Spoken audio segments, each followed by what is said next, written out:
Hello friends, तो मैं हूं आपका दोस्त एमडी यूनुस एनएसआर, आपके अपने ही यूट्यूब चैनल सिग्मा एकेडमी में स्वागत करता हूं। तो फ्रेंड्स, आज हम लोग पढ़ने वाले हैं क्लास 10th का मैथ। उनमें से हम लोग पढ़ने वाले हैं अध्याय नंबर 4 के कुछ कंसेप्ट हैं, उनको देखते हैं। उसके बाद हम लोग जो है सवाल पे चलेंगे। फ्रेंड्स, स्टार्ट करते हैं। क्लास को स्टार्ट करने से पहले आप लोगों से एक छोटी सी रिक्वेस्ट ये है कि इस चैनल को सब्सक्राइब जरूर करें, साथ ही साथ बेल आइकन का जो बटन है उन्हें आप पुश करें और इस वीडियो को ज़्यादा से ज़्यादा शेयर करें। चलिए फ्रेंड्स, एक छोटा सा क्लास है, इस क्लास में थ्योरी देख लेते हैं थोड़ा सा, उसके बाद फिर हम लोग जो है एक्सरसाइज पे चलेंगे। अध्याय नंबर 4 द्विघात समीकरण यानी क्वाड्रेटिक इक्वेशन, ठीक है। यानी इसके बारे में आपको पढ़ना है, क्वाड्रेटिक इक्वेशन होता क्या है, द्विघात समीकरण। तो आपको देखने से जब आपको पता है द्विघात समीकरण आप लोगों ने जब पढ़ा था तो उसी समय ये जो है क्लियर हो गया था द्विघात समीकरण। इसमें कुछ है नहीं, ऐसे थोड़ा सा कुछ था, तो जो मैंने आपको यहाँ आपको इस तरह लिख के मैं आपको नोट्स बना के दे देता हूँ, जिससे कि आपको क्या होगा कि आसानी हो जाएगा कि सर जो है नोट्स इसके बारे में नहीं दिया हम लोगों को, ठीक है। यहाँ से एक फायदा आपको ये भी होगा कि आपको इस चैप्टर में और उस चैप्टर में रिलेट करने में आसानी होगा कि उस चैप्टर में मैंने क्या पढ़ा, इस चैप्टर में मैंने क्या पढ़ा, ठीक है। इससे आपको पता चल जाएगा उसमें किस तरह के सवाल आ रहे थे, इसमें किस तरह के। देखिए, यहाँ भी आपको गुणनखंड पढ़ने हैं, दो चर वाले, जैसे कि दो चर वाले रैखिक समीकरण पढ़े थे ना, तो जैसे कि दो द्विघात बहुपद पढ़ा आपने, तो द्विघात बहुपद में आपको गुणनखंड करना पड़ा था। तो यहाँ द्विघात समीकरण में भी क्या करना है, आपको गुणनखंड करने हैं। और दो चर वाले रैखिक समीकरण जो थे वो अलग टाइप के थे, उनमें दो अलग अलग चर लेने पड़ते थे, यहाँ वो चर नहीं लेने पड़ते हैं, ठीक है। तो यहाँ द्विघात समीकरण मतलब गुणनखंड करना। अब गुणनखंड में आपको पता है कि x पे पावर 2 या तो 3, ठीक है, यही होगा। तो द्विघात समीकरण या फिर क्वाड्रेटिक इक्वेशन का पहले हम संरचना समझते किस प्रकार का होता है। आपको ये पता है कि वहाँ जो इनका जो मूल रूप या फिर व्यापक रूप या फिर जो संरचना था या मानक रूप था, तो द्विघात समीकरण भी या फिर द्विघात बहुपद का भी ऐसा ही था। सिर्फ मैंने यहाँ क्या ऐड कर दिया है, 0, ठीक है। ax² + bx + c = 0। यहाँ भी जो है आप x² का यानी गुणांक लिख सकते हैं a, x का गुणांक b, ठीक है, और अचर पद क्या आप लिख सकते हैं c, अचर पद c। यहाँ भी वही काम, ABC, यहाँ भी वही जो इससे पहले आपने पढ़ा था। जहाँ अल्फा प्लस बीटा कर रहे थे, यहाँ अल्फा प्लस बीटा करने की जरूरत नहीं है, यहाँ सिर्फ दो मूल आएगा। जैसे कि वहाँ अल्फा बीटा निकाल रहे थे तो वहाँ जांच के लिए अल्फा प्लस बीटा कर रहे थे, यहाँ आपको अल्फा बीटा करने की जरूरत नहीं है, सिर्फ एक को अल्फा दूसरे को बीटा ही कह के छोड़ देंगे, ठीक है। द्विघात समीकरण के मूल कितने होते हैं, 2। वहाँ भी था कितने, 2। वहाँ शून्यांक कितने होते थे, 2। एक अल्फा प्लस बीटा, दूसरा अल्फा गुना बीटा, शून्यांकों का योग, शून्यांकों का गुणनफल, ठीक है। शून्यांक भी वहां भी 2, यहाँ उसी चीज को यहाँ मूल कह रहा है जिसका नाम है अल्फा बीटा, ठीक है। द्विघात समीकरण दो प्रकार के होते हैं, ये बात समझिए कि जो द्विघात समीकरण है आपके वो कितने प्रकार के होंगे।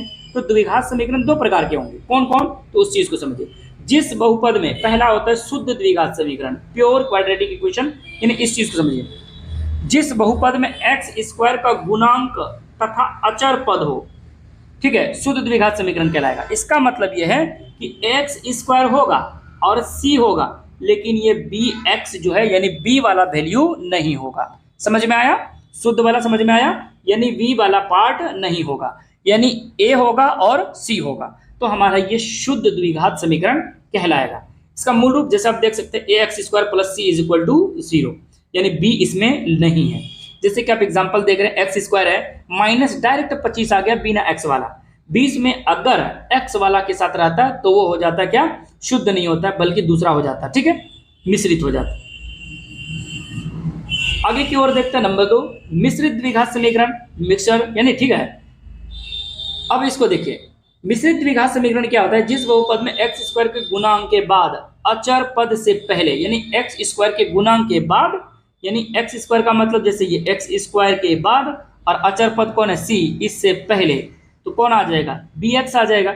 इसका मतलब x के बाद यानी x का गुणांक का पद भी शामिल हो जाए, यानी इसके बाद और अचर पद से पहले, इन दोनों के बीच में अगर x का गुणांक वाला वैल्यू शामिल हो जाए तो वो मिश्रित होता है। जैसे आप मूल स्ट्रक्चर जो देख रहे हैं, यही था ना मूल स्ट्रक्चर, संरचना x² + bx + c। तो आप x² + bx + c, आप यहाँ ax² लिख लीजिएगा, क्या, ax² + bx + c। ये हमारा क्या हो जाएगा, मिश्रित द्विघात समीकरण। आप इस प्रकार देख सकते हैं। अच्छा, द्विघात समीकरण जो है इस चैप्टर में एक नया विधि पढ़ेंगे, द्विघात समीकरण को पूर्ण वर्ग विधि द्वारा हल करने के लिए। द्विघात समीकरण को आप किस विधि, तो पूर्ण वर्ग विधि द्वारा जो है इस चैप्टर में आपको सीखना है कि द्विघात समीकरण को पूर्ण वर्ग विधि द्वारा हल करें। तो कैसे करेंगे, उसके लिए आपको करना कुछ नहीं है, a प्लस बी का होल स्क्वायर बनाना है या फिर a माइनस बी का होल स्क्वायर बनाना है। ठीक है, a प्लस बी का होल स्क्वायर बनाना है या फिर a माइनस बी का होल स्क्वायर बनाना है। तो उसके लिए क्या करना है, आपको सबसे पहले पूर्ण वर्ग विधि बनाने के लिए दोनों तरफ जो एक्स स्क्वायर का गुणांक होगा यानी a से भाग देना होगा। a का मतलब है एक्स स्क्वायर के आगे जो भी वैल्यू होगा, तो एक्स स्क्वायर का गुणांक यहाँ a है, इसका मतलब है एक्स स्क्वायर के गुणांक की जगह पे हो सकता है कोई संख्या हो, तो उससे आप क्या करेंगे, पूरे इक्वेशन में दोनों तरफ भाग लगाएंगे। ठीक है, और दोनों तरफ भाग लगाएंगे और साथ ही साथ क्या करना है, पहली बात कि अचर पद जो है उसको इस पार ले आएंगे यानी दाईं ओर ले आएंगे और बाकी एक्स स्क्वायर और जो एक्स का जो गुणांक है एक्स स्क्वायर का गुणांक एक साथ रखेंगे और अचर पद वाले को इस तरफ कर लेंगे, जैसे कि आप यहाँ देख पा रहे होंगे। उसके बाद ए से मैंने क्या करा, सबको भाग लगाया है। जब भाग लगाएंगे तो यहाँ जो आपके पास संख्या दिखेगा आपको इस फॉर्मेट में पूरे में, आपको इस फॉर्मेट में बनाना है, यानी एक A square plus B square plus 2ab या फिर A square plus B square minus 2ab के रूप में बनाना है, जिससे कि क्या होगा आपको, मैं थोड़ा सा जूम करता हूँ। ठीक है, देखिएगा, जैसे कि आपको यहाँ एक चीज पता चलेगा कि जब आप इसे वर्ग करेंगे इसके यहाँ दोनों तरफ इस तरह, तो यहाँ से आपको ये पता है, जैसे दोनों तरफ वर्ग करने पर जैसे कि आप देख रहे हैं x square plus B x, ये सी को देखिए मैंने यहाँ ले आया है। ठीक है, इस प्रकार लाया है जीरो से इस पर। अब मैंने क्या करा, ए से चारों तरफ भाग लगा दिया, यानी दोनों तरफ जो है भाग लगाया, इसमें भी भाग लगाया, इसमें भी और इसमें भी। जीरो में भाग लगाए ना लगाने से क्या फर्क पड़ता है, जब ये लगाएंगे तो जो कटने वाला होगा कट जाएगा, जो बचेगा उसको आप इस फॉर्मेट में सजाएंगे, इस फॉर्मेट में बनाएंगे। ठीक है, जब इस फॉर्मेट में बनाएंगे तो आपको ये डायरेक्टली फाइनल आंसर ये आपको लिखना है, या तो a प्लस बी का होल स्क्वायर बनाएंगे या फिर a माइनस बी का होल स्क्वायर बनाएंगे। यही होता है हमारा पूर्ण वर्ग विधि। जब इस प्रकार बनाएंगे तो आगे हल कर लेंगे। आगे चलते हैं, इसी में आप देखते हैं द्विघात समीकरण के सूत्र देखते हैं। ठीक है, x बराबर होता है, द्विघात समीकरण का सूत्र आपसे पूछे जाते हैं एग्जाम हॉल में, तो याद रखेगा माइनस बी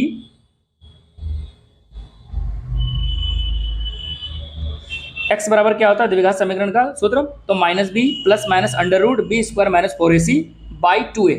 बाई 2a का मतलब है पूरे पे 2 है। ठीक है, ऐसा नहीं कि माइनस बी अलग है, अरे इस पे।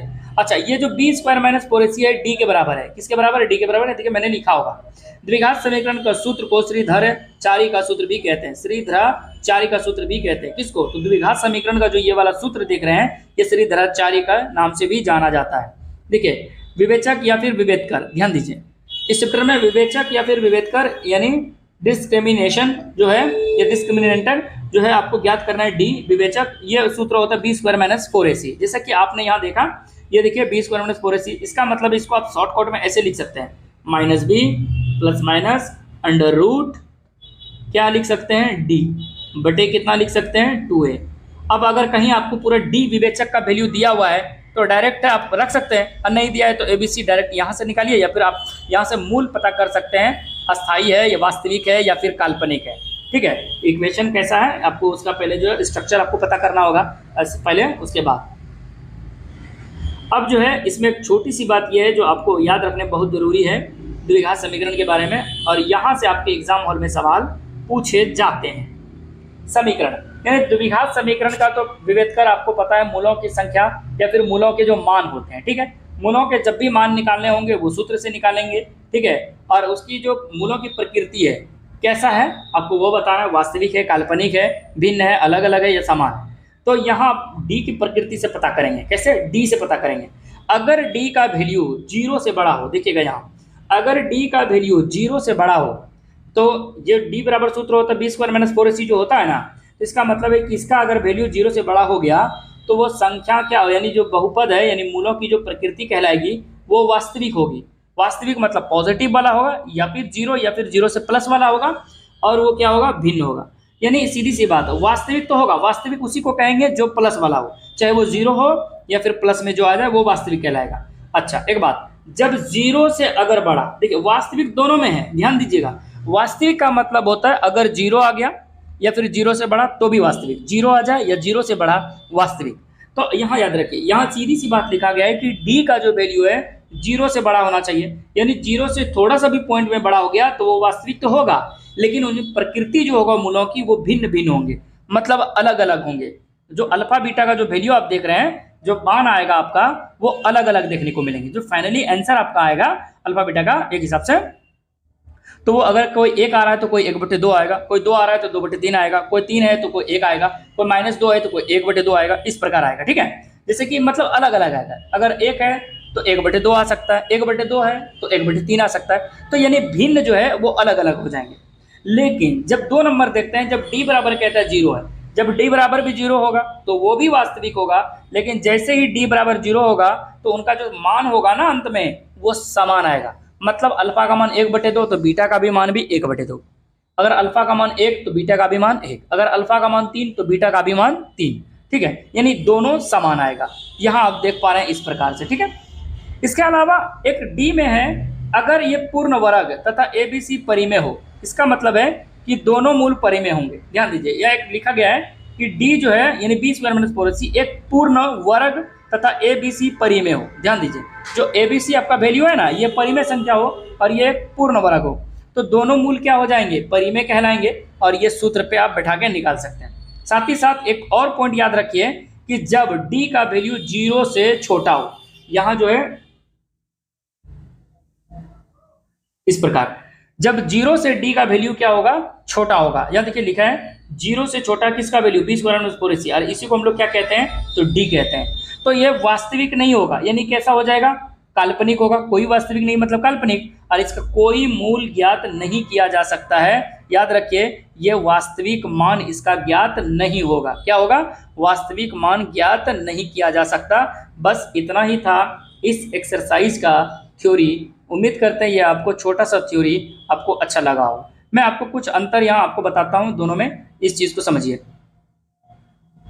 द्विघात बहुपद और समीकरण में, बहुपद जो है, बहुपद द्विघात और द्विघात समीकरण को समझिए, दोनों में अंतर क्या है उस चीज को समझिए। बहुपद और समीकरण में अंतर क्या है कि आप इसे कैसे लिख सकते हैं, ax² + bx + c, और इसे कैसे लिख सकते हैं, ax² + bx + c, लेकिन बराबर में क्या दे देंगे, 0। बराबर में क्या दे देंगे, 0। तो ये समीकरण हो जाएगा, यह बहुपद हो जाएगा। अच्छा, इसका भी गुणनखंड करते थे आप, इसका भी गुणनखंड कर रहे हैं, कोई अंतर नहीं है। अच्छा, यहाँ भी आप जो है शून्यांक ज्ञात कर रहे थे। क्या ज्ञात कर रहे थे, शून्यांक। देखिए दूसरा जो चैप्टर था, ये आपका चैप्टर था कौन, दूसरा, और ये वाला आपका चैप्टर कौन है, चौथा। तो जो इसमें शून्यांक ज्ञात कर रहे थे, तो इसमें हम लोग क्या ज्ञात करेंगे, मूल ज्ञात करेंगे। और शून्यांक इसमें कैसे पढ़ रहे थे, तो देखिए शून्यांक कैसे पढ़ रहे थे हम लोग, तो अल्फा प्लस बीटा बराबर -b/a। ठीक है, और दूसरा पढ़ रहे थे अल्फा गुना बीटा बराबर c/a। तो यहाँ हम पढ़ेंगे एक अल्फा दूसरा बीटा, ये शून्यांक। ठीक है, इसके अलावा इसे हम जांच करते थे। यहाँ क्या है कि इस चैप्टर में, चतुर्थ चैप्टर में जांच नहीं होता है, बल्कि डी की प्रकृति ज्ञात होता है। और डी की प्रकृति बराबर सूत्र होता है b² - 4ac। ठीक है, ये आ जाता है, तो एक सूत्र होता है x बराबर -b ± √b² - 4ac/2a। ठीक है, यहाँ से आप इसको अंडर रूट लगा दीजिए, ये एक सूत्र होता है। यहाँ से आपकी विवेचक ज्ञात हो जाएगा। अच्छा, यहाँ से अगर आपको इस इक्वेशन में आपको जैसे कहा जाएगा के का मान ज्ञात करने, के का मान ज्ञात करने कहा जाएगा, तो जब भी आपको पी के किसी का मान ज्ञात करे तो डी बराबर सूत्र लगा दीजिएगा b² - 4ac। ठीक है, ये आप अगर सूत्र लगा दीजिएगा तो यहाँ से आपका जो भी k का मान, x का मान, p का मान, जिसका भी किसी का मान पूछेगा वो, यहाँ से आप प्रकृति भी बता सकते हैं कि अगर d का वैल्यू 0 आया तो वास्तविक है, अगर d का वैल्यू 0 से बड़ा 1 आ गया है, कुछ भी आ गया तो भी वास्तविक है, अगर माइनस में आ गया तो वास्तविक नहीं बल्कि काल्पनिक है। ये तो पता हो जाएगा। साथ ही साथ ये भी आप इसमें ज्ञात कर सकते हैं d के वैल्यू से कि अगर d का वैल्यू बड़ा है 0 से तो इनका जो मान आएगा दोनों अल्फा बीटा का वो अलग अलग आएगा। अगर 1/2 है तो ये 1 भी आ सकता है, हो सकता है पहला 1 हो सकता है 1/3 हो, इस प्रकार आ सकता है अलग अलग, लेकिन समान नहीं होगा। लेकिन इसमें यही चीज़ कहा गया कि अगर d बराबर 0 हो जाए तो यहाँ से वैल्यू समान आएगा। अगर 1/2 अल्फा का मान तो इसका भी 1/2 बीटा का मान। ठीक है, और एक बात और कहा गया कि जब d का मान छोटा होगा, यानी 0 हो जाएगा बड़ा और d का मान छोटा, तो ये निगेटिव हो जाएगा, काल्पनिक होगा, इसका कोई मान निकलेगा नहीं। ये था अंतर। उम्मीद करते हैं ये क्लास आपको अच्छा लगा हो। आज के लिए इतना ही। मिलते हैं हम लोग एक्सरसाइज के साथ, ठीक है। चलते हैं एक्सरसाइज पे। हेलो फ्रेंड्स, तो हम लोग आज पढ़ने वाले हैं द्विघात समीकरण के कुछ सवाल, यानी क्वाड्रेटिक इक्वेशन। और आपको ये पता है क्लास 10th का अध्याय नंबर 4 है। इससे पहले मैंने थ्योरी पढ़ी है, थ्योरी को आप लोगों ने समझा होगा अच्छे तरीके से, उम्मीद करते हैं। चलिए, कुछ और बेसिक सी बातें हैं जो आपको जान लेनी बहुत ज़रूरी है इस चैप्टर में। वो ये है कि कुछ आपको वर्ड्स पे ध्यान रखनी है। जैसे कि मैं कहता हूँ, ध्यान दीजिएगा, आपने इससे पहले तीसरा जो चैप्टर पढ़ा था, दो चर वाले रैखिक समीकरण युग्म, तो वहाँ क्या करता था कि दो वस्तु दी हुई रहती थी और दोनों का जो है मात्रा अलग रहता था। यानी एक पेन, पेंसिल कुछ मात्रा में दिए रहते थे, उनके कुछ जो है कुल योग पेमेंट जो है दिए रहते थे। यहाँ आपको इस तरह के सवाल देखने को नहीं मिलेंगे। यहाँ आप जो है सवाल कुल के रूप में दिया रहेगा, याद रखिएगा। मान लीजिए कि ये देखिए, ये पूरा मैंने एक गोल कोई चीज़ रखा, मान लीजिए, ठीक है। अब इसमें कहता है इस पूरे गोल में दो आदमी हैं। जैसे मैं मान लूँ एक आदमी ए है और दूसरा आदमी बी है, ध्यान रखिएगा। ये दो आदमी हैं, इन दो आदमी में होता क्या है जरा ध्यान से सुनिए। कहता है कि जब ये दो आदमी है तो इनका कुल क्षेत्रफल होगा, कुछ क्षेत्रफल होगा ना, कुछ जगह घेरेगा ये। तो ये जो जगह घेरेगा, चाहे वो लंबाई चौड़ाई के रूप में हो या फिर वृत्ताकार पथ के रूप में, या ऐसे समझिए ना, यानी ये कुल होगा। यानी ए बी क्या है, दोनों का सम है। यानी कुल का मतलब यहाँ क्या है, ए बी का सम है। ध्यान रखिए, यहाँ ए बी का मतलब होता है सम, ठीक है। ये देखिए क्लास 10th का जो हम लोगों का चैप्टर है वो यही है, द्विघात समीकरण, ठीक है। एक्सरसाइज 4, सॉरी प्रश्नावली जो है हम लोग पढ़ेंगे 4.1। तो यहाँ हम लोग एक्सरसाइज यानी चैप्टर जो है 4 पढ़ेंगे, और एक्सरसाइज में हम लोग फिर पढ़ेंगे, आगे चलेंगे। तो ये है क्लास 10th का, जैसे कि यहाँ आपको समझाया भी गया है इस तरह से, ठीक है। क्षेत्रफल आपको दिया रहेगा। बस यहाँ इस कंसेप्ट को अगर आप लोग समझ लेते हैं तो उम्मीद करते हैं इस चैप्टर के जो थ्योरी वाले सवाल है वहाँ आपको दिक्कत नहीं होगी। जैसे सपोज कीजिए, कहेगा आपको इन दोनों का जो है योग, यानी कुल आपको दिया रहेगा, यानी टोटल दिया रहेगा। मान लेते हैं टोटल जो है, मान लेते हैं टोटल कुल जो है, मतलब मान लिया इसका कुल स्क्वायर फीट कितना है, यानी या फिर मीटर स्क्वायर अगर क्षेत्रफल पूछे तो 30 मीटर स्क्वायर है। मान लीजिए कितना इसका पूरे का दिया हुआ है, 30 मीटर स्क्वायर है। ध्यान रखिएगा, ये टोटल दिया हुआ है। आपसे केस कैसे पूछे जा सकते हैं, तो यहाँ आप भी जो है पहला संख्या को आप x मानेंगे। ध्यान रखिए, जब टोटल है तो उन्हीं टोटल में ना दो चीज़ है। ध्यान रखिएगा यहाँ इस बात का कि मतलब टोटल अगर 30 मीटर स्क्वायर है, देखिए ध्यान रखिए ये मीटर स्क्वायर है, इसका मतलब है कि जो चर आप मानेंगे, जो चर आप मानेंगे एक्स वाई, तो वो समान चर आपको मानना होगा। क्यों मानना होगा इस बात को समझिए। वो इसलिए मानने होंगे आपको समान चर क्योंकि मीटर स्क्वायर में आंसर दिए हैं, तो इसका मतलब है कि या तो क्षेत्रफल में दिए होंगे, और क्षेत्रफल में दिए रहने का मतलब है कि वो मल्टीप्लाई होंगे। क्या होंगे, मीटर स्क्वायर का मतलब है कि एक लंबाई एक चौड़ाई होगा। अगर मैं ए को लंबाई मान लूँ, चौड़ाई को भी, जैसे सपोज कीजिए कि मैं एक इस तरह आकृति बना लेता हूं, ध्यान दीजिए, मैं इस तरह का, मैं अगर इस आकृति को बना लो और इसका कुल क्षेत्रफल को मैं रंग दूं, इस प्रकार मैं रंग दूं, तो यहां से देखिए इसमें क्या हो सकता है, ये मेरा एल है और ये बी है, यानी लेंथ, और ये ब्रेथ है, यानी ये लंबाई है और वो चौड़ाई है, लंबाई है और ये वाला हिस्सा क्या है, चौड़ाई है। इस बात को समझिए पहले। तो आपको ये बात पता हो गई कि ये जो पूरा क्षेत्रफल है, यहाँ से ले यहाँ तक कुल क्षेत्रफल है, इसका भी मैं मान लेता हूँ 30 ही, ठीक है, 30 मीटर स्क्वायर। तो आपको पता है कि जब कुल क्षेत्रफल होता है तो उसका हम क्या निकालते हैं, यानी इस तरह का जब क्षेत्रफल दिया रहता है तो क्षेत्रफल बराबर हम लोग क्षेत्रफल करते हैं। मतलब यहाँ ये है कि आपको कुल दिया रहेगा, कुल यानी सम आपको दिया रहेगा लंबाई चौड़ाई का, चाहे वो कुछ हो, एक संख्या हो, दो संख्या हो, और उनमें से एक संख्या आपको हो सकता है दिया रहे गुनी के रूप में।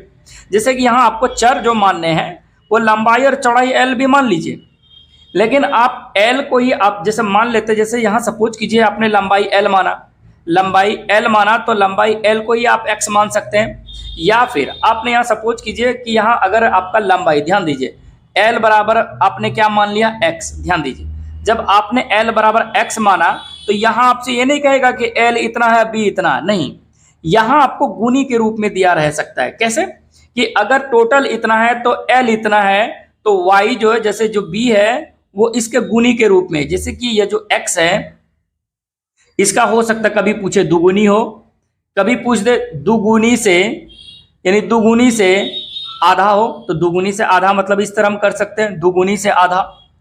कभी पूछ सकता है आपसे, हो सकता है ये 3 गुनी हो, यानी जो लंबाई है वो चौड़ाई के तुलना में तुलना करेगा कि कितनी गुनी है।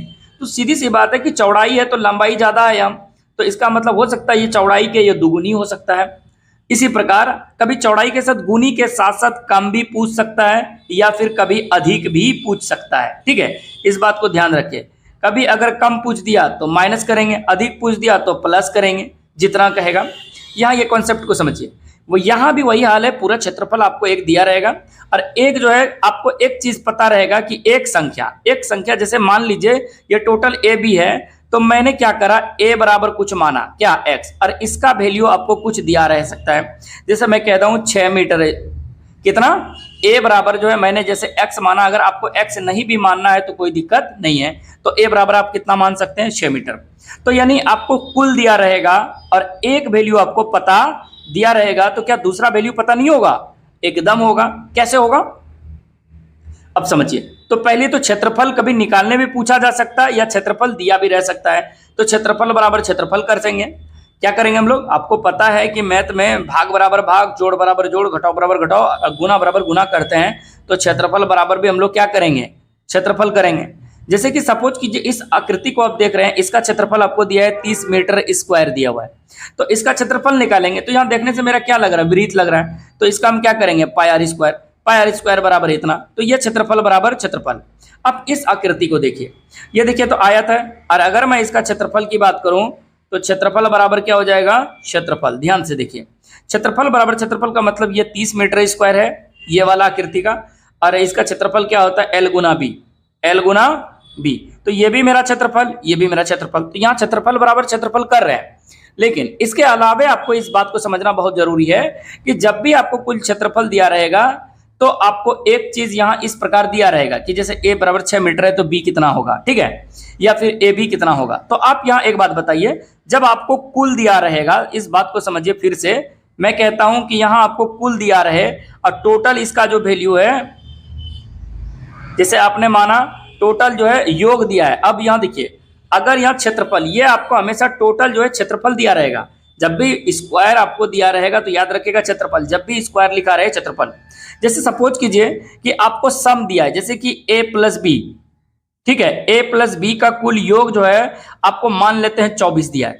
एक बात बताइए, अब यहाँ इस बात को समझिएगा, कहता है आपको सवाल, यहाँ जो सवाल आपसे पूछे जाएंगे वो इसी प्रकार के होंगे, मतलब कि कुल जो है आपको कुल योग दिया है, कोई दो चर है यानी दो विमाएं हैं किसी चीज का, ठीक है, यानी ये पत्थर की लंबाई चौड़ाई है जिनकी विमाएं दिया हुआ है। जैसे सपोज कीजिए a प्लस बी बराबर 24, ये आपको कहता है कि ये a प्लस बी है। अब यहां से आप अपने मन से एक को a मानिए, दूसरे को b मानिए, तो हम कैसे मानेंगे, तो यहां हम सपोज करेंगे क्या, माना, कैसे मानेंगे, ऐसे माना a बराबर कुछ मान सकते हैं क्या x, देखिए अब दोनों है a b बराबर 24 है, लेकिन आपने क्या करा कि a बराबर x माना, तो तथा दूसरा जो है, तथा अगर मैं b की बात करूं तो b कैसे ज्ञात किया जा सकता है, जब b ज्ञात करना हो तो इसका मतलब है कि ये 24 और माइनस a, 24 माइनस क्या हो जाएगा a, तो हम यहाँ b बराबर क्या लिख सकते हैं, इस प्रकार हम इसको लिख सकते हैं ना, 24 माइनस a के जगह पे क्या है x, तो 24 माइनस x।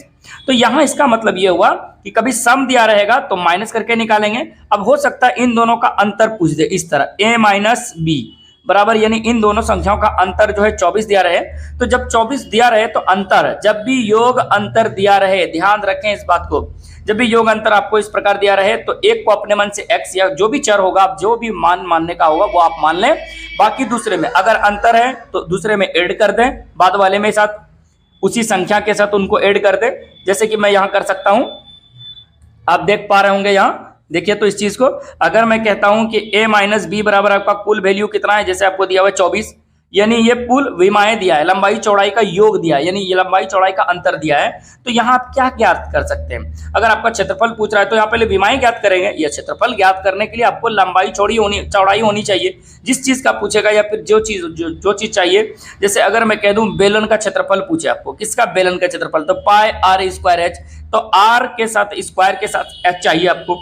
तो यहाँ भी जब आप आयत पढ़ेंगे, उम्मीद रखिए यहाँ आपका जो चैप्टर है वो अधिकतर आयत से संबंधित सवाल आएंगे, ठीक है, आयत से संबंधित।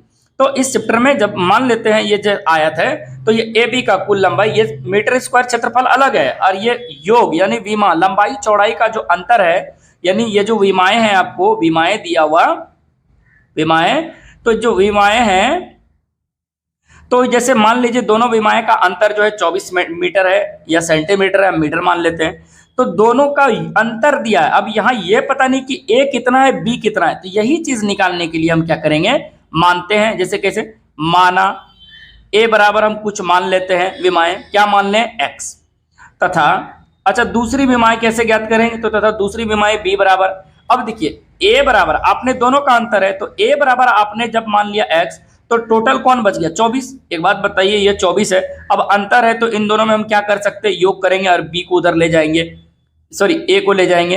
इसका मतलब है बी बराबर हो जाएगा मेरा 24 प्लस एक्स, ये विमाएं हो जाएंगे, ठीक है। अगर अंतर इस प्रकार दिया रहे और जब योग दिया रहे तो आप क्या करेंगे, माइनस करेंगे। इस बात को भी ध्यान रखना बहुत जरूरी है, यहां से आपके सवाल जो है कंसेप्ट क्लियर होंगे, ठीक है। मैं आपको एक और एग्जांपल दे सकता हूं, ध्यान दीजिएगा। मैं एक आपके ही सवाल का एक एग्जांपल दे देता हूं किताब से ही, ध्यान दीजिए। मान लिया मैंने ये एक क्या है, आयत है, इस बात को समझिए। मान लिया मैंने ये क्या है, एक आयत है, और इसका कुल क्षेत्रफल आपके बुक्स में दिया हुआ है, किस प्रकार दिया है, इस चीज को समझिए। यहां से अब उम्मीद लगते हैं, हमको लगता है कि यहाँ आप क्लियर समझ पाएंगे उस चीज को क्या कह रहे हैं और हम कहना क्या चाह रहे हैं, ताकि आपको समझ में आ जाए। मान लिए मैंने ये क्या है, आयत है, मैंने माना ये क्या है, आयत है। इस आयत को समझिए, यहाँ आपको दिया हुआ है आयत बराबर, इस चीज को देखिए फिगर में, इसका जो कुल क्षेत्रफल है, यानी इसकी लंबाई चौड़ाई नहीं पूछ रहा है, यानी ये जो जगह घेरा हुआ है यहां से लेके यहां, ये इतने तक में जो जगह घेरा हुआ है वो कितने हैं, 300, और 300 क्या है, मीटर में स्क्वायर है। जब भी स्क्वायर रहेगा तो इसका मतलब ये क्षेत्रफल है, यानी इस पूरे एरिया का ये क्षेत्रफल दिया हुआ है आपको, ठीक है। अब सवाल में ये कहता है कि जो चौड़ाई है इसका, एक बात बताइए, इस आयत में चौड़ाई कौन है, ये है, चौड़ाई ये है, और इसकी लंबाई क्या है, ये है। देखिए यहां आपसे दो तरह से सवाल पूछे जाएंगे, वही चीज मैं यहां समझाना चाह रहा हूं। अगर आपको क्षेत्रफल दिया रहे, ध्यान रखिए, जब भी आपको कभी क्षेत्रफल दिया रहे, गिवन दिया रहे, दिया क्या रहे, क्षेत्रफल, इस बात को समझिएगा, उम्मीद करते हैं समझ जाएंगे। जब भी आपको क्षेत्रफल दिया रहे तो लंबाई चौड़ाई ज्ञात करना होगा, यानी विमाएं ज्ञात करना होगा। कैसे ज्ञात करेंगे, तो अगर मैं कहता हूं, जैसे कि सवाल में कह रहा है कि जो लंबाई है ना, जो लंबाई है चौड़ाई से दुगुने है, ध्यान रखिए, जो लंबाई है इस चौड़ाई से दुगुने से एक अधिक है। अब कैसे करेंगे, अब एक बात बताइए, हमें चौड़ाई मालूम होगा तभी तो ना, ये तो क्षेत्रफल दिया हुआ है, कह रहा है सवाल में इतना मीटर स्क्वायर है, लेकिन शर्त यह है कि जितनी चौड़ाई है उससे ये वाला जो लंबाई है, यानी चौड़ाई का दुगुना से एक अधिक है। इसका मतलब यह है कि मैं अगर यहाँ, तो इसका मतलब हमें चौड़ाई मानना पड़ जाएगा। जैसे मैंने चौड़ाई मानी, चौड़ाई बराबर मैंने क्या मान लिया, एक्स, सपोज कीजिए चौड़ाई बराबर आपने क्या मान लिया, एक्स, तो इस पूरे का वैल्यू आपका क्या हो गया, एक्स, एक्स हो गया, तो चौड़ाई एक्स हो गया। देखिए जब भी कभी कहेगी आपका, यानी इससे ये अधिक है, उससे ये कम है, या फिर गुनी में इतने अधिक है, गुनी है, तो जो गुनी कहेगा है तो उसको नहीं मानना है आपको। क्यों, क्योंकि वो चीज निकालनी है, तो उसके अपोजिट वाले को मानना है। जैसे कि कह रहा है कि चौड़ाई जो है, लंबाई जो है, सॉरी, लंबाई जो है चौड़ाई से 2 गुने से एक अधिक है, तो मुझे चौड़ाई पता होगा तभी तो लंबाई ज्ञात कर पाएंगे ना। तो यहां हम क्या करेंगे, चौड़ाई एक्स माना, तथा लंबाई देखिए, तथा लंबाई समझिए, तथा यहां लंबाई समझिए, कहता है कि जितनी भी चौड़ाई है, जैसे चौड़ाई मेरा क्या था, एक्स, लंबाई ज्ञात करना है, तो चौड़ाई में इसको हम किससे मल्टीप्लाई करेंगे, 2 से, और उसका एक कहता है अधिक है, इसका मतलब हो गया 2x + 1। अब ये हमारा फाइनली क्या ज्ञात हुआ, लंबाई, और ये हमारा x क्या है, चौड़ाई। अब एक बात बता दिए, सवाल तो आसान हो गया क्योंकि लंबाई पता हो गया, चौड़ाई पता हो गया और आयत का क्षेत्रफल दिया है, तो क्षेत्रफल बराबर क्या करेंगे, क्षेत्रफल। यहाँ तो ये कंसेप्ट एक क्लियर हुआ कि जब भी आपको क्षेत्रफल दिया रहे तो लंबाई चौड़ाई ज्ञात कर सकते हैं। लेकिन जब आपको इस टाइप में सवाल दिया रहे तो क्या करेंगे, तो उस तरह के सवाल को भी हम देख लेते हैं। कैसे देखते हैं, तो चलिए मैं एक्सरसाइज का एक सवाल आपको दिखाता हूं जिससे कि आपको ये चीज क्लियर हो जाएगी। ठीक है, चलिए, जैसे कि आप एक सवाल देख पा रहे होंगे, ये देखिए प्रश्नावली 4.2 का मैं एक सवाल आपको दे पा रहा हूं। देखिए जैसे कि यहाँ कह रहा है योग, ध्यान दीजिए, लिखा गया है जिसका योग कितना है, 27 है। कहता है 2 ऐसी संख्याएं ज्ञात कीजिए जिनका योग 27 और गुणनफल 182। अब बताइए क्या आकृति बनाएंगे, कोई आकृति बनाएंगे, नहीं बनाएंगे। तो हम यहाँ करेंगे क्या, एक सपोज कीजिए ऐसे हम कोई गोल ले लिए, कोई दिक्कत नहीं, सब कोई नहीं, कोई आकृति नहीं पूछा गया। मान लिया मैंने ये एक संख्या है और ये एक संख्या ये है दूसरी, जैसे मैं इसको ए भी मान सकता हूं, तो पहली संख्या को ए, दूसरी संख्या को बी, कोई दिक्कत नहीं, आप पे इच्छा है वो आप क्या कर सकते हैं। तो कहता है क्या है कि जिनका योग, अब एक बात बताइए, संख्या 1 और 2 दोनों का योग मिला के आपको दिया हुआ है कितना, 27। इस बात को ध्यान रखिएगा आप लोग कि यानी ये दोनों संख्या का योग आपको 27 दिया है। ठीक है, और जब यही दोनों संख्या को गुना किया जाएगा, इस बात को समझिए, जब यही संख्या को गुना किया जाएगा यानी योग आपको दिया हुआ है दोनों का, और जब संख्या को गुना किया जाता है यानी यही दोनों संख्या को जब गुना किया जाता है तो इनका वैल्यू 182 हो जाता है। तो इसका मतलब कुल दिया हुआ है, 182 हो जाने का मतलब क्या, इन दोनों संख्याओं का जो कुल गुणनफल है वो 182 है। तो इसका मतलब है कि पहली संख्या दूसरी संख्या को गुना करना होगा। तो यहाँ तो गुना कर लेंगे, लेकिन हमें पता होगा तब ना कि पहली संख्या कौन है और दूसरी संख्या कौन है। तो यहाँ सबसे बड़ी बात है कि पहली संख्या, तो यहाँ हमें फिर वही काम करना होगा। माना पहली संख्या, एक बात बताइए, पहली संख्या जब भी आप ज्ञात करेंगे तो किसे ज्ञात करेंगे, यहां तो योग 27 दिया हुआ है, कितने योग, तो हम क्या बोले, मैंने कहा कि जब भी आपसे इस तरह का सवाल रहे तो आप पहले वाले, जैसे कि मैंने यहाँ एक को मान रहा था तो पहली संख्या को मैं क्या मान सकता हूँ, x मान सकता हूँ, पहली संख्या को मैं क्या मान लूंगा, x मान लूंगा। इससे आपका ये क्लियर हो जाएगा कि एक संख्या आपने फिक्स करा क्या, कि पहली जो संख्या होगी वो मेरा x हो जाएगा। तथा अब यहाँ जैसे ही हम देखते हैं दूसरी संख्या की ओर चलते हैं, तो यहाँ दूसरी संख्या कैसे ज्ञात करेंगे, तो दूसरी संख्या बराबर हम क्या लिखेंगे, ध्यान दीजिए, देखिए दूसरी संख्या कैसे ज्ञात करेंगे, क्योंकि योग दिया हुआ है 27। देखिए मैंने योग करा था 27, योग में क्या करा था, जब भी योग दिया रहेगा तो इसका मतलब कितने में, 27। किसको ज्ञात करना है, दूसरी संख्या। पहली संख्या आपने x माना, तो दूसरी संख्या मैंने क्या करा कि 27 टोटल है, और उनमें से अगर मैं पहली संख्या को घटा दूं, टोटल यानी 1 और 2 संख्या का योग 27 है, तो यानी पहली संख्या x हो गया, और दूसरी संख्या ज्ञात करने के लिए टोटल कितना है मेरा 27, और उन 27 में अगर मैं पहली संख्या को घटा दूं तो पहली संख्या को क्या माना है, x, तो जो मेरा घट के आएगा, अब बताइए क्या ये दूसरी संख्या ज्ञात नहीं होगा, तो यहां से मेरा पहली दूसरी संख्या ज्ञात हो जाएगा। अब देखिए सवाल क्या कह रहा है कि दोनों संख्या का गुणनफल है, तो इसका मतलब ये और ये जो संख्या है आपका 1 2, इन दोनों को गुना कर दीजिए और इनको बराबर कर दीजिए, तो ये सवाल आपका बन जाएगा। अच्छा, एक बात और समझनी है, यहां आपसे क्या पूछे जाएंगे, यहां आपको हमेशा याद रखिएगा गुणनखंड करने हैं। क्या करने हैं, गुणनखंड। क्या करने हैं, गुणनखंड। तो गुणनखंड आपको पता है अधिकतर यहाँ जो है आपके द्विघात आएंगे, क्योंकि इस चैप्टर मेरा क्या है, द्विघात समीकरण है। समीकरण के लिए क्या करना होता है, इसका जो मूल रूप जैसे आपने पढ़ा ax² + bx + c = हम क्या लगा देंगे, 0। जब भी आपका 0 आ गया तो ये समीकरण हो जाएगा। ठीक है, तो यहाँ आपको पता है कि एक बार और कह लेते हैं कि आपको क्या करना है, इस bx को यानी ये वाला जो bx पार्ट है इसे कितने पार्ट में तोड़ते हैं, 2 पार्ट में तोड़ सकते हो सकता है दोनों माइनस हो सकता है दोनों प्लस हो सकता है एक माइनस हो एक प्लस हो सकता है पहला माइनस हो दूसरा प्लस हो। ठीक है, इस बात पे भी ध्यान रखिएगा। तो यहां से आपका देखिए, यहां से तो मेरा एक पार्ट रह जाएगा ax², लेकिन यहां कितने पार्ट बनेंगे, 2 पार्ट बनेंगे। कितने पार्ट बनेंगे, 2 पार्ट बनेंगे, और 2 पार्ट के बाद एक पार्ट और है मेरा, और उस पार्ट का नाम है c। ठीक है, तो यहाँ जो 2 पार्ट बनेगा वो आप पे डिपेंड करता है, ये गुणनखंड करने आपने सीखा है। तो चलिए स्टार्ट करते हैं आपको बिना देरी करते हुए। तो चलिए, उम्मीद लगता है ये नॉलेज आपको अच्छा लगा होगा। एक बार मैं फिर आपसे कहता हूँ, छोटी सी रिक्वेस्ट है कि इस चैनल को सब्सक्राइब जरूर करें, साथ ही साथ बेल आइकन के बटन को अवश्य ही दबाएं और साथ ही साथ इस वीडियो को ज़्यादा से ज़्यादा शेयर करें।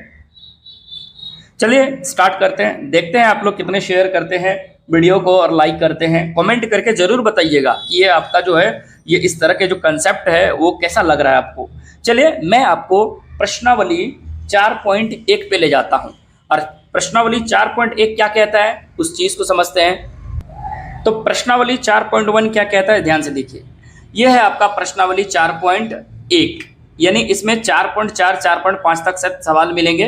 तो ध्यान से देखिए और याद रखिए कि अगर मैं आपको कुछ कहता हूं तो ध्यान रखिए, मैं आपको इतना बड़ा जो है ये आप लोग सॉल्यूशन करने जाएंगे, यहाँ आपसे ये सवाल पूछे जाते हैं बोर्ड एग्जाम में। ध्यान रखिएगा, यहाँ से सवाल आपसे बोर्ड एग्जाम में पूछे जाते हैं।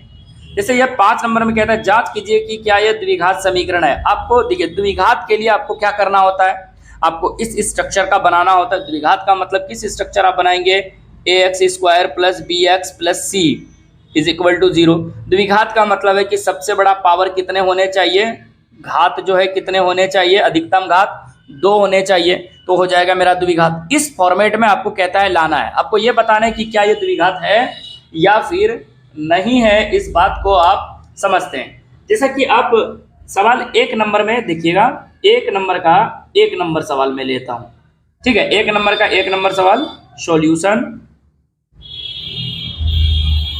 1 नंबर का 1 नंबर सवाल का मैं सॉल्यूशन करूंगा। पहले मैं सवाल लिख लेता हूं। जैसे कि आपके पास एक सवाल है x + 1 और इसका दिया हुआ है होल स्क्वायर बराबर, फिर 2 मल्टीप्लाई यानी ब्रैकेट चालू x - 3। ये आपको ये एक इक्वेशन आपको इस प्रकार से दिया हुआ है, सवाल है, ठीक है। यहां से आपको क्या करना है कि इनको हल करके आपको बताने हैं क्या ये द्विघात बहुपद है या नहीं है। तो कैसे ज्ञात करेंगे कि ये द्विघात बहुपद है या नहीं है, तो इसको हल करना होगा हमें। हल करने के बाद हमें पता चलेगा कि क्या ये द्विघात है या फिर नहीं है।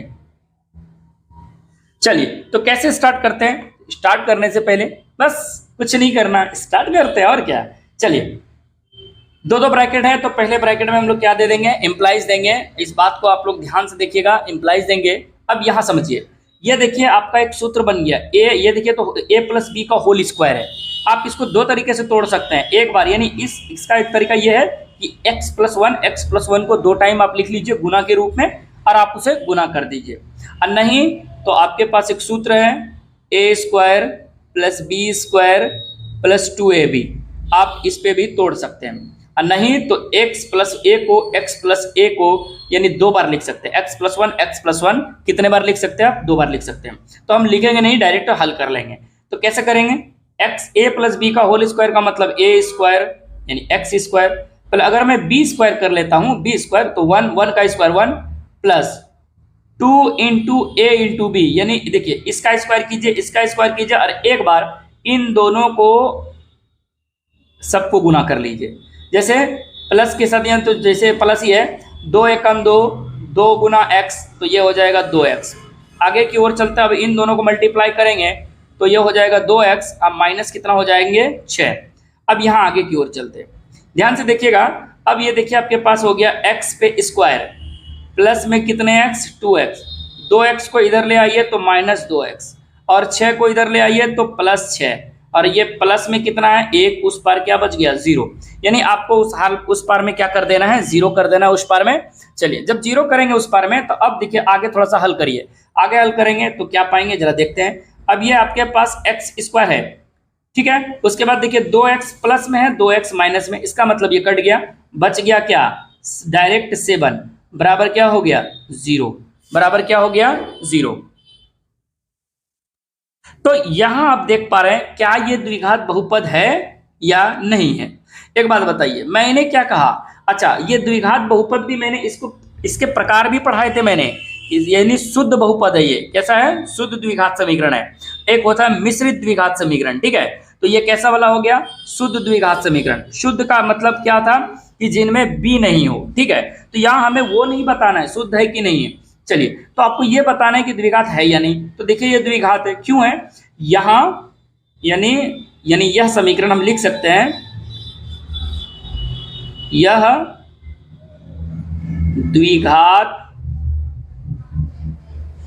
समीकरण है। क्यों है? क्योंकि यानी यहां लिख देखते हैं, यानी ये इसलिए है क्योंकि ये द्विघात समीकरण है। क्यों है? तो कैसे पता करेंगे कि ये द्विघात है या नहीं? क्योंकि अधिकतम घात क्या है? क्योंकि इसका अधिकतम घात, क्योंकि चर के अधिकतम घात, चर के अधिकतम घात, अधिकतम घात मतलब क्या होता है? पावर। ठीक है, जो पावर है वो कितने हैं? 2। क्या है? 2। ये आपको उतने लिखने नहीं है, बस यहाँ आपको बता देना है द्विघात है या नहीं।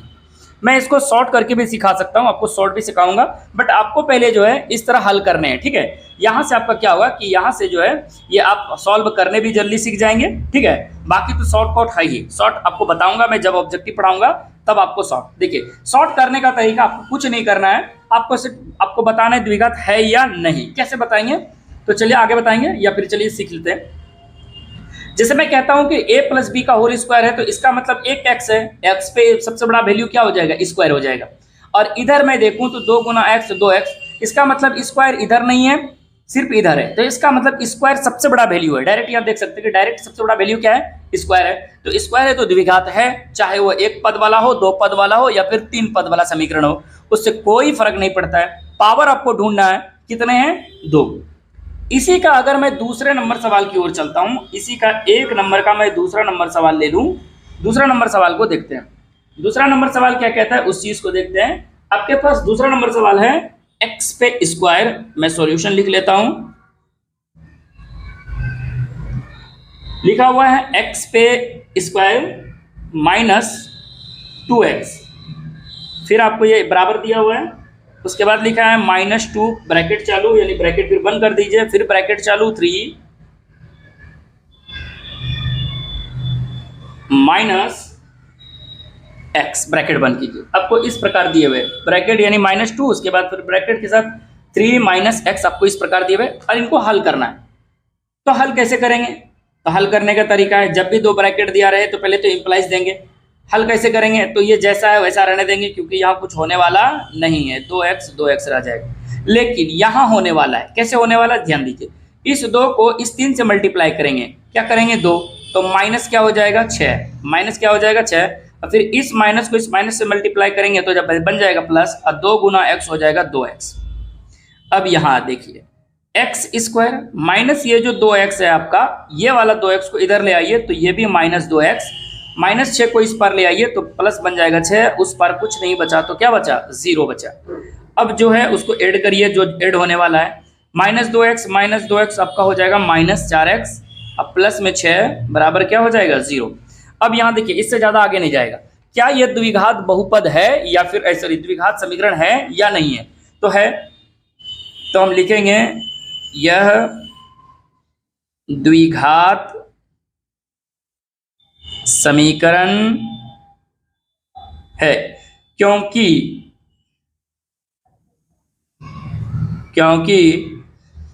यानी x यानी चर, यानी क्योंकि अधिकतम घात डायरेक्ट लिख देते हैं।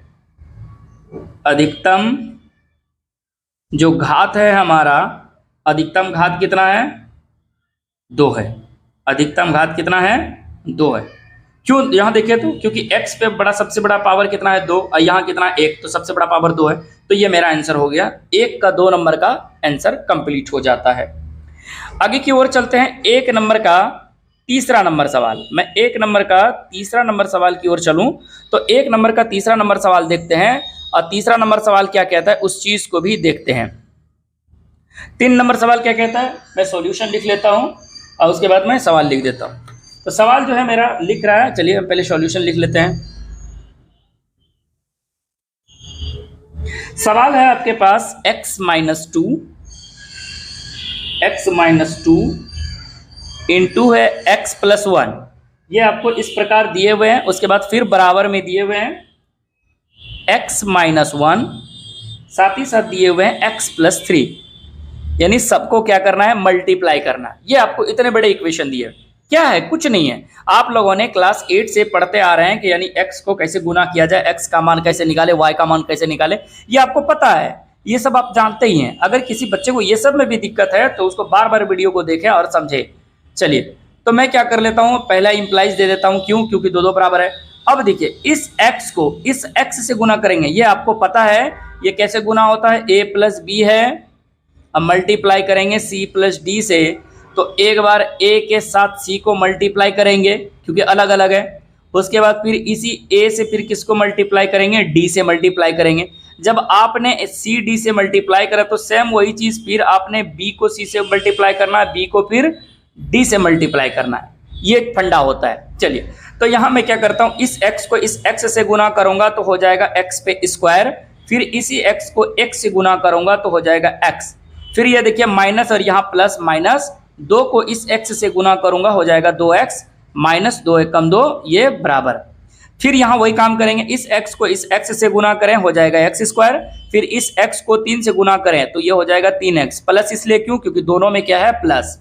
साथ ही साथ इस x को आप -1 से गुना करेंगे तो हो जाएगा -x, ठीक है। अब फिर -1 को इस 3 से गुना करेंगे तो हो जाएगा -3। यहाँ तक अब कोई दिक्कत नहीं होना चाहिए यहाँ आपको। चलिए आगे की ओर चलते हैं। अब देखिए एक्स स्क्वायर, पहले एक तरफ ले आइए एक्स स्क्वायर, ये एक्स स्क्वायर को इधर ले आइए तो -x स्क्वायर। साथ ही साथ अब इधर की ओर चलते हैं, प्लस लिख दिया मैंने, 3x जो है, अच्छा देख लेते हैं, माइनस होता है प्लस, ये 1x है, ठीक है, और ये है माइनस में 2x, सबको एक साथ लिख लीजिए। साथ ही साथ और देखते हैं तो ये माइनस हो जाएगा 3x क्योंकि उस पार में प्लस में है, और माइनस उस पार में है तो इस पार में होके प्लस x हो जाएगा। अब बताइए, -3 इस पार आके +3 बन जाएगा, और ये 2 है ऑलरेडी इस पार में तो -2, उस पार में क्या बचा आपका 0। तो यहाँ आप एक चीज देख पा रहे हैं, कटाने का आप डायरेक्ट कटा सकते थे, बट यहाँ हम आपको समझा रहे हैं, जब आप होशियार खुद होंगे तो ये आप लोग खुद कर पाएंगे। यहाँ आपको क्या करना है, देखिए एक्स स्क्वायर में एक्स स्क्वायर कैंसिल, आप यहाँ से भी डायरेक्ट कटा सकते थे, बट मैंने वैसा नहीं किया, इसलिए करा कि किसी बच्चे को दिक्कत ना हो। आपने क्या करा कि सभी चीजों को यानी सभी एक्स वाई जो भी आएंगे सबको एक तरफ कर लेना है, बाकी 0 को उस पर कर लेना है। जैसे देखेंगे कि यहाँ एक्स स्क्वायर कट गया तो क्या बचा डायरेक्ट यहाँ। अब इस x में ढूंढते, एक x प्लस में है, एक x भी प्लस में है, ये देखिए 2x प्लस में है और 2x किस में है, माइनस में, 2x प्लस में 2x माइनस में, और आपके पास बच गया -3x, -3x और 3 में से 2 गया, बच गया 1, अब बराबर क्या बच गया 0। क्या ये द्विघात बहुपद है, तो हम यहाँ लिखेंगे, यहाँ यह द्विघात समीकरण नहीं है। क्यों, क्योंकि अधिकतम घात, तो अधिकतम घात किसका, x का, अधिकतम घात कितना है, 1 है। अब 1 वाले को हम लोग क्या कहते हैं बताइए, तो रैखिक समीकरण कहेंगे। कौन सी समीकरण कहेंगे, रैखिक। याद होगा आपको, मैंने जब पॉलिनोमियल चैप्टर पढ़ाया था तो मैंने वहाँ ये सारे थ्योरी आपको कंप्लीट रूप से कराए थे। तो कैसा समीकरण है, रैखिक समीकरण है, ठीक है। इस बात को आपको ये समझना बहुत जरूरी है। तो ये कैसा समीकरण हो गया, मेरा रैखिक समीकरण हो गया। ये 1 नंबर का तीसरा नंबर कंप्लीट। आपसे पूछा गया था कौन द्विघात है, तो ये दोनों द्विघात निकला, और ये मेरा रैखिक। रैखिक क्यों, क्योंकि इस x पे देखिए, इस x पे देखिए, तो x पे सबसे बड़ा पावर क्या है, कुछ नहीं, तो 1 दिख रहा है, 2 है क्या, इसमें मैंने क्या देखा 2, यहाँ पे मैंने क्या देखा 2, और यहाँ क्या देखा मैंने 1। 1 को रैखिक कहते हैं, 2 को द्विघात, 3 को त्रिघात, इस प्रकार इक्वेशन को कहा जाता है, नाम दिया जाता है। चलिए इस प्रकार अब आगे चलते हैं, 1 का 4 नंबर सवाल। 1 के 4 नंबर सवाल को ध्यान से देखिएगा, ठीक है, कुछ नहीं है, इसी प्रकार चलना है। आपको मैं लिख देता हूं सॉल्यूशन। सवाल देखिए आपके पास दिया है x + 3, आपको इस प्रकार इक्वेशन दिए हुए हैं, और दूसरा जो इक्वेशन है आपको 2x + 1 दिया हुआ है, 2x + 1, ये आपके इक्वेशन दिए हुए इस प्रकार, बराबर में है x ब्रैकेट चालू x + 5, ये आपको सवाल दिए हुए हैं। अब इनको हल करना है। देखिए तो यहाँ भी वही काम करना है, क्योंकि सेम चीज़ नहीं है तो मल्टीप्लाई करेंगे। अब मल्टीप्लाई तो आपको पता है, आप हमको लगता है कि आप लोग आप सीख गए मल्टीप्लाई करने। चलिए मल्टीप्लाई कैसे करते हैं तो आपको ये पता हो गया है। तो मल्टीप्लाई कैसे करते हैं सारे बच्चे आप लोग बताएंगे। इस x को इससे गुना करेंगे, यानी इसका इस x वाले से, इस x से इन दोनों को गुना करना है। फिर इन दोनों को गुना करने के बाद फिर आप इस 3 से इन दोनों को आप गुना करेंगे। ठीक है, चलिए तो हम कर लेते हैं। चलिए कैसे करेंगे गुना? इस x को आपने 2x से गुना करा तो पहले तो इंप्लाइज देंगे, क्यों देंगे? क्योंकि 2 बराबर हो जाएगा। 2 को इस x से गुना करेंगे 2, और इस x गुना x पे हो जाएगा स्क्वायर। फिर इसी x को आप 1 से गुना करेंगे तो हो जाएगा x। फिर प्लस देंगे, क्योंकि यहां भी क्या है प्लस और इसके आगे भी प्लस। चिन्ह को गुना करना बहुत जरूरी होता है, ध्यान रखिएगा, क्योंकि एक चिन्ह गलत होने से आपका सवाल गलत हो जाएगा। फिर इस 3 से 2 को गुना करेंगे तो 3 दूना 6x हो जाएगा, और फिर प्लस को 3 एक कम 3 करेंगे। आगे देखेंगे तो इस x से इसको गुना करेंगे तो x स्क्वायर प्लस 5 गुना x 5x। अब यहां क्या कर लेते हैं, सबको एक तरफ ले आते हैं। 2x स्क्वायर, इस x स्क्वायर वाले को यहां ले आइए। प्लस में इधर x है, प्लस में 6x है, अब 5x को इधर ले आइए -5x। प्लस में क्या बचा 3, और बराबर में आप क्या लिख सकते हैं, 0 लिख सकते हैं। जैसे आपने ये करा, अब यहां देखिए जो बच जाता है उसको लिखिए। देखिए तो कैलकुलेट कीजिए, यहाँ 2x स्क्वायर में x स्क्वायर चला जाएगा, क्या बच जाएगा x स्क्वायर। उसके बाद देखिए 6x में 5x गया, 1x कितने x बच जाएंगे, तो 2x बच जाएंगे। अब प्लस में क्या बच जाएंगे 3, बराबर क्या हो जाएंगे 0। अब यहाँ क्या ये द्विघात बहुपद है या नहीं, तो यहां हम देख रहे हैं यह द्विघात समीकरण है। ठीक है, ये क्या है, यह द्विघात समीकरण है, क्योंकि जो चरों पे अधिकतम पावर है ना, अधिकतम जो घात है आपका यानी पावर है, वो सबसे बड़ा कितना है 2। क्योंकि चर यहाँ भी है यहाँ भी है, इस पे पावर कुछ नहीं तो 1 है, लेकिन यहाँ देखिए तो कितना दिख रहा है आपको 2। ये मुखड़ा बना हुआ है 2, तो ये अधिकतम पावर हो गया 2। तो इसका मतलब जो 4 नंबर भी जो है मेरा द्विघात समीकरण है। तो प्रश्नावली 4.1 का मैंने 1 का 1 करा, 1 का 2 करा, 1 का 3 करा, 1 का 4 नंबर तक सवाल मैंने करा। अब चलते हैं 5 नंबर सवाल पे। ठीक है, अगर मैं 1 का 5 की बात करूं, चलिए 1 का 5 यानी 1 नंबर का 5 नंबर सवाल की मैं बात करूं तो 1 नंबर का 5 नंबर सवाल क्या है, आपको मैं लिख देता हूं। सवाल इस प्रकार है, 2x - 1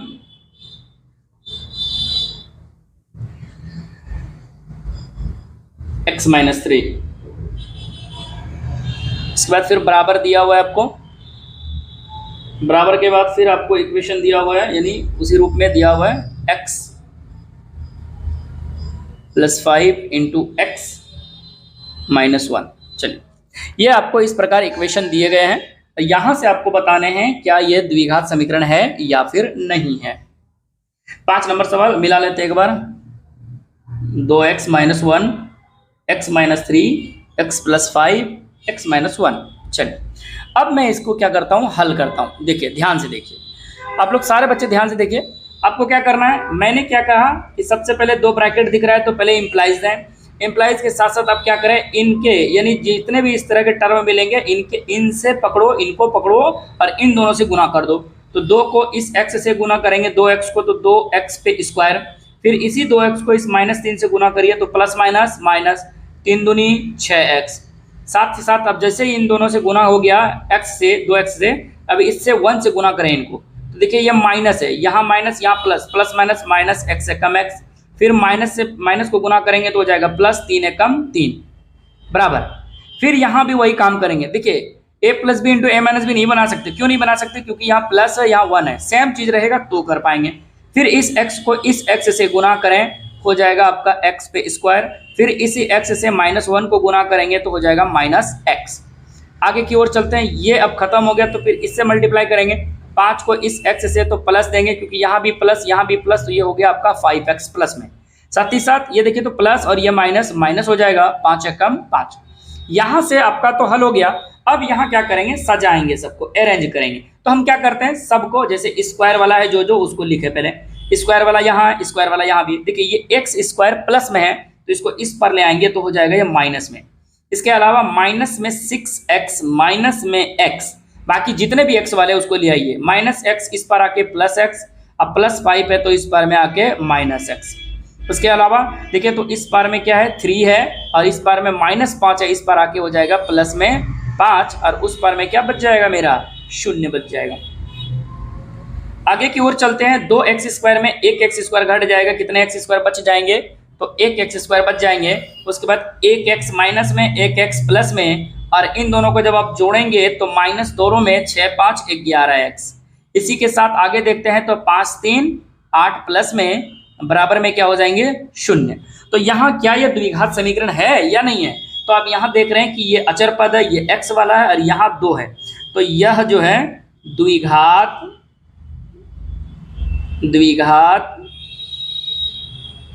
समीकरण है। क्यों है? क्योंकि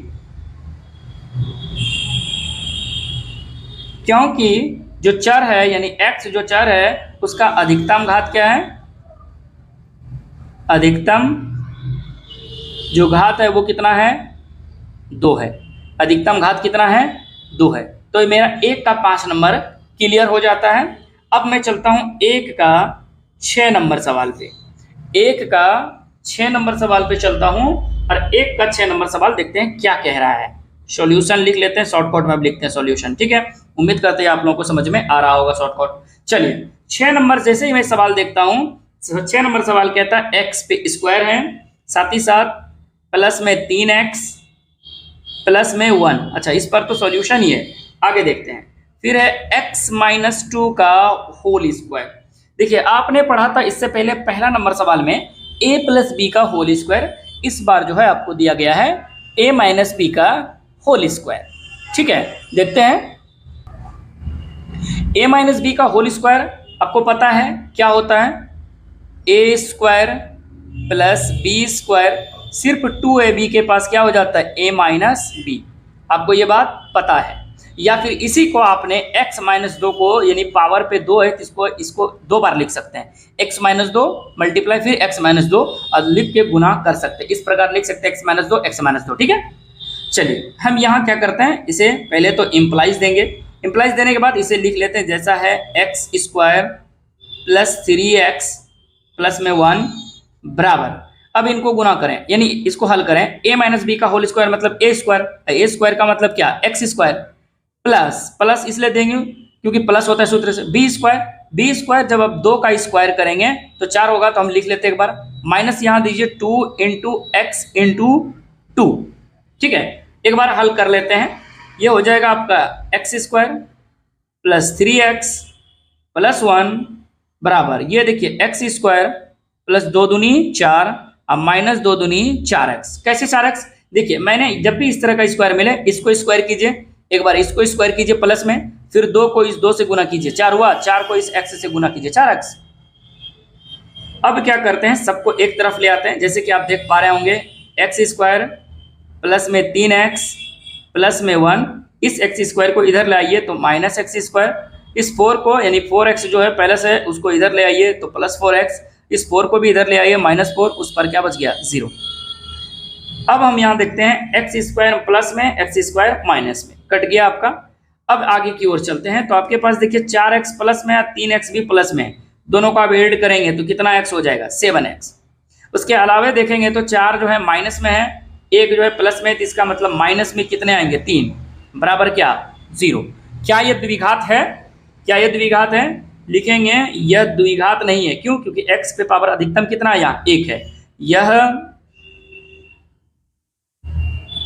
द्विघात समीकरण नहीं है। क्यों नहीं है? क्योंकि चर का जो अधिकतम घात है यानी x जो चर है उसका जो अधिकतम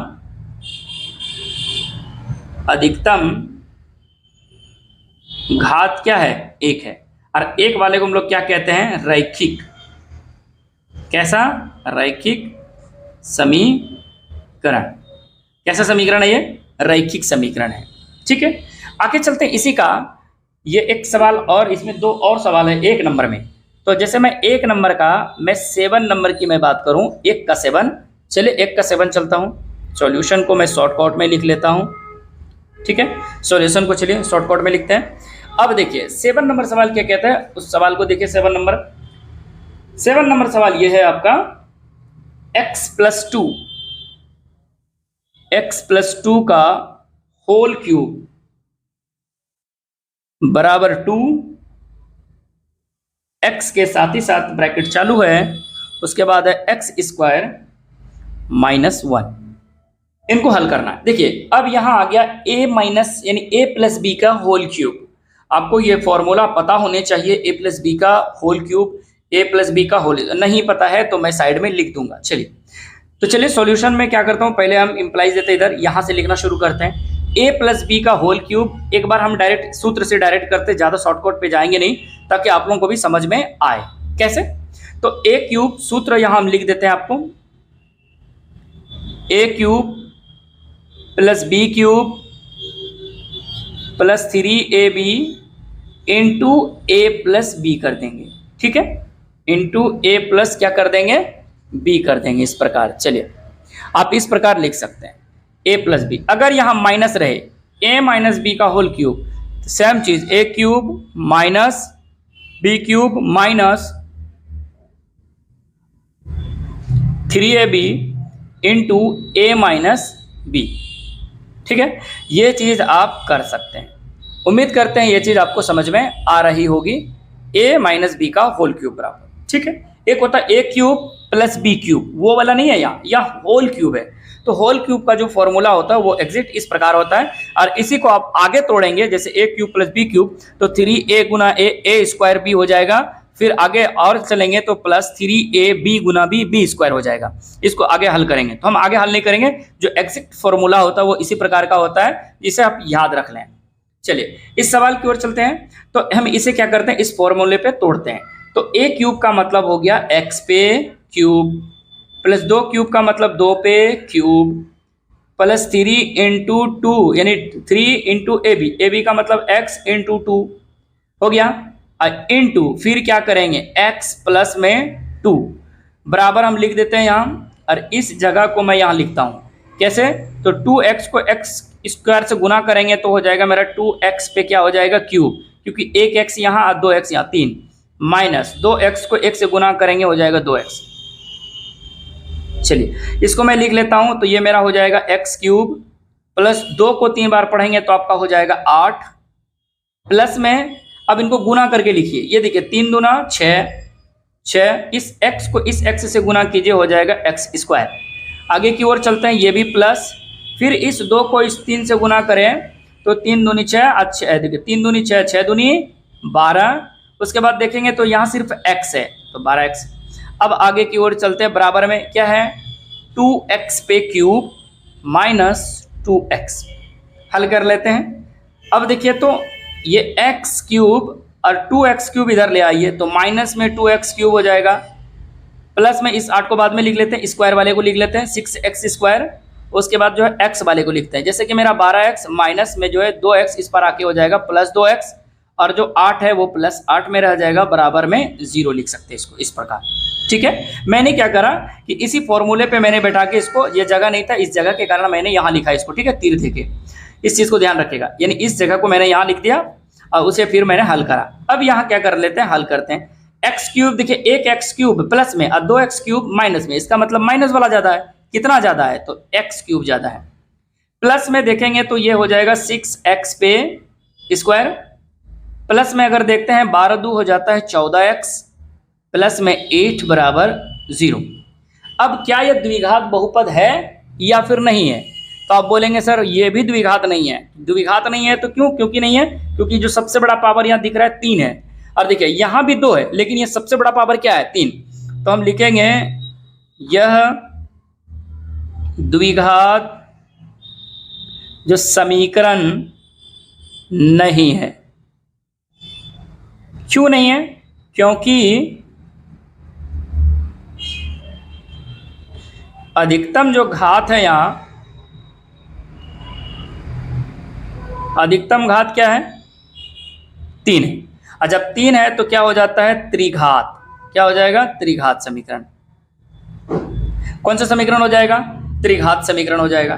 क्वेश्चन नंबर इस 1 नंबर का 8 नंबर सवाल पे चलते हैं और देखते हैं 8 नंबर सवाल क्या कहता है। ये आखिरी है इसका 1 नंबर का 8 नंबर सवाल। उम्मीद करते हैं आपको समझ में आ रहा होगा और मज़ा भी लगता होगा इस तरह के सवाल को बनाने में।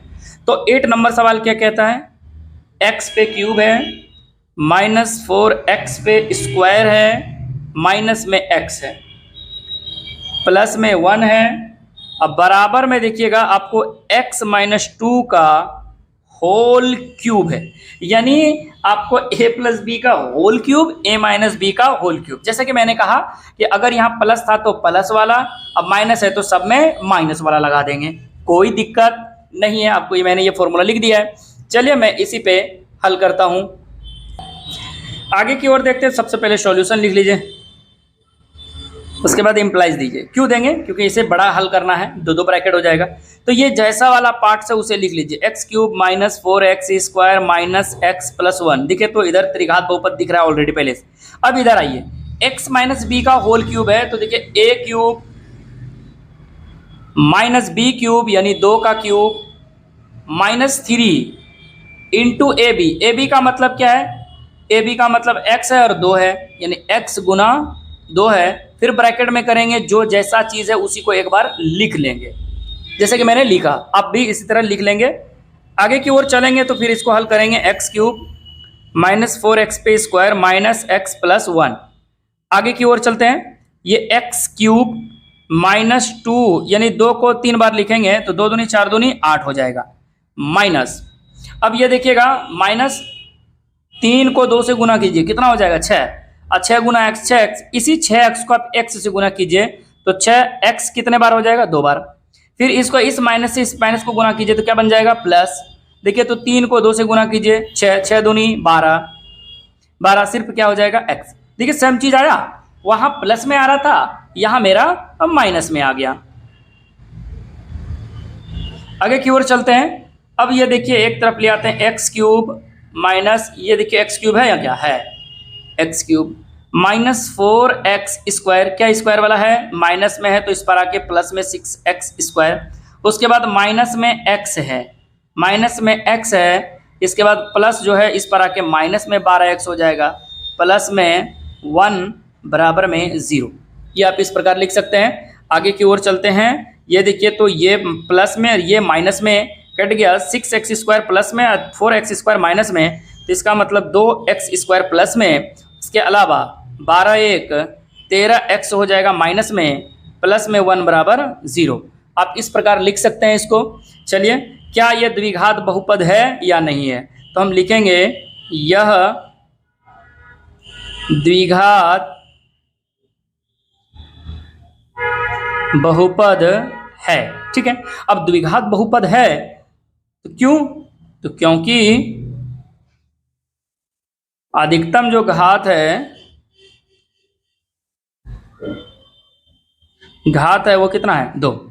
इसलिए ये मेरा सवाल कंप्लीट होता है। 1 नंबर का 8 नंबर सवाल कंप्लीट हो जाता है। जैसे आप देख पा रहे होंगे, 1 का 4, 1 का 6, सॉरी 1 का 5, 1 का 6, 1 का 7, 1 का 8। इससे पहले मैंने 1 से 4 तक सवाल बताए हैं। टोटल ये 1 नंबर का 8 नंबर सवाल कंप्लीट हो जाता है। चलिए नेक्स्ट सवाल की ओर चलते हैं हम लोग। अब क्वेश्चन नंबर 2 है और 2 में जो है टोटल 4 सवाल है। उस 4 सवाल को जरा ध्यान से देखते हैं। थोड़ा वीडियो लंबा होगा, लेकिन पूरा एक वीडियो में आपको पूरा एक्सरसाइज जो है देखने को मिलेंगे। ठीक है, चलिए चलते हैं नेक्स्ट सवाल पे।